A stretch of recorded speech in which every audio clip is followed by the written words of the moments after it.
జాతీయ స్థాయిలో పేరున్న నాయకుడు జి వెంకటస్వామి తెలంగాణ ఏర్పాటులో కీలక పాత్ర పోషించారు. కార్మిక పక్షపాతిగా లక్షల మంది అభిమానం సంపాదించుకున్న నాయకుడు కాకా. ఆ స్థాయి నాయకుడి పేరును పెద్దపల్లి కొత్త జిల్లాకు పెట్టాలంటున్నారు ప్రజలు.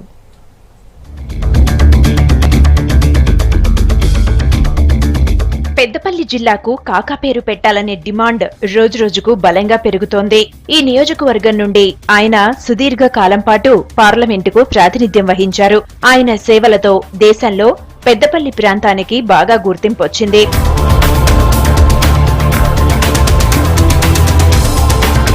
సింగరేణి కార్మికుల జీవితాల్లో వెలుగులు నింపింది కాకానే. ఆయన చొరవ కారణంగానే కార్మికుల వేతనాలు, పెన్షన్, జీవన భద్రత కలిగింది. వీరంతా కాకా పేరు చిరస్మరణీయంగా ఉండాలంటే జిల్లాకు పేరు పెట్టాలని అంటున్నారు. అంతేకాదు, ఈ ఏరియాలో ఫర్టిలైజర్ ఇండస్ట్రీ రావడానికి, అది నిలబడడానికి కారణం కూడా కాకానే అంటున్నారు.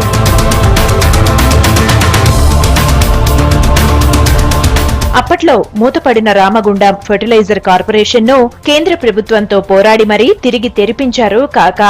ఆయన పోరాటం ఫలితంగా 3000 మంది కార్మికులకు ఉపాధి దొరికింది.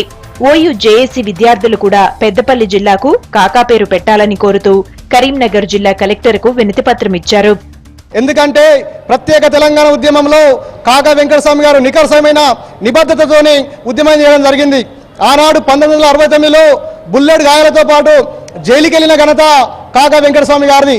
4 సార్లు ఎంపీగా గెలుపొంది కేంద్ర మంత్రిగా పెద్దపల్లి అభివృద్ధితో పాటు విశాఖ ట్రస్ట్ తరఫున ఎన్నో అభివృద్ధి కార్యక్రమాలు చేసి పెద్దపల్లి ప్రజల గుండెల్లో కాకగా కొలువైన వెంకటస్వామి గారి పేరు మీద ఇలా పెద్దపల్లి జిల్లాను ఏర్పాటు చేయాలని మరి ఈ ప్రాంత ప్రజలతో పాటు ఉస్మానియా విద్యార్థులను భావిస్తా ఉన్నాం. కాబట్టి చర్యన నిర్ణయం తీసుకోవాలని మేము విజ్ఞప్తి చేస్తా ఉన్నాం.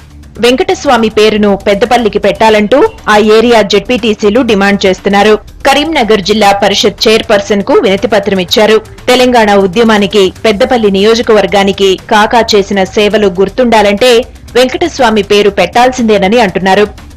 ఎన్నో కార్యక్రమాలు, ఎన్నో ప్రాజెక్టులు తీసుకొచ్చి ఆ ప్రాంతంలో అటు ఎఫ్సీఐ కానీ, ఇటు ఎన్టీపీసీ కానీ, ఇంకా ఆ రైల్వేలకు సంబంధించిన కానీ, కేంద్ర మంత్రిగా కానీ ఎన్నో రకాలు ఆ పెద్దపల్లి పార్లమెంటుగా పనిచేస్తూ తెలంగాణ అనే పదం మీద ఆయన జీవించిండు. ఈరోజు జిల్లా పరిషత్లో మేము మా జిల్లా పరిషత్ చైర్మన్కు లెటర్ జరిగింది. ఎందుకంటే మా జిల్లా పరిషత్లో సుధా వెంకటస్వామి జిల్లా ఆమోదించాలని కోరుకుంటున్నాం. ఎందుకంటే ఆ కుటుంబంతో ఈ ప్రాంతం ఎంతో డెవలప్మెంట్ అయింది, ఇంకా డెవలప్మెంట్ అవుతుందని కోరుకుంటున్నాం. గడ్డం వెంకటస్వామి వారి పేరు మీద జిల్లా నామకరణం చేయాలని మా యొక్క ప్రజల మనోభావం. దానికి మేము జడ్పీ చైర్మన్కి తీర్మానం ఇవ్వడం జరిగింది. వారు చేసిన సేవలు ఇంత అంత కాదు. ఎందుకంటే వాళ్ళు కేంద్ర మంత్రి దాకా పోయినరు. తుపాకులకు ఎదిరించి తెలంగాణ కోసం పోరాడి తెలంగాణ చూసేంత వరకు నా ప్రాణం పోదు అని చెప్పి అదే ఆకాంక్ష నుండి ఆ తెలంగాణ వచ్చి తీరినాకనే ఆయన ప్రాణం పోయింది తప్ప. సింగరేణి, ఎఫ్సీఐ, ఎన్టీపీసీల సమస్యలను పరిష్కరించి ఈ ప్రాంతానికి పునాది వేసింది వెంకటస్వామినే. ఈ ప్రాంతానికి కొత్త వన్నె తెచ్చిన నాయకుణ్ణి గుర్తించాల్సిన అవసరం ఉందంటున్నారు జనం. వెంకటస్వామి గారు ఈరోజు ఆ పెద్దపల్లికి వెంకటస్వామి గారి పేరు పెట్టాలని మీ అందరు కూడా నాతో సహకరిస్తారని ఓసారి అష్టదనాలని చెప్పురే అన్న, కనీసం మీ సీఎం గారి దగ్గర చెప్పడానికి వారి పేరు పెట్టాలని మేము కోరుతూ. సాధారణ దళిత కుటుంబంలో పుట్టిన కాకా జాతీయ నాయకుడిగా ఎదిగారు.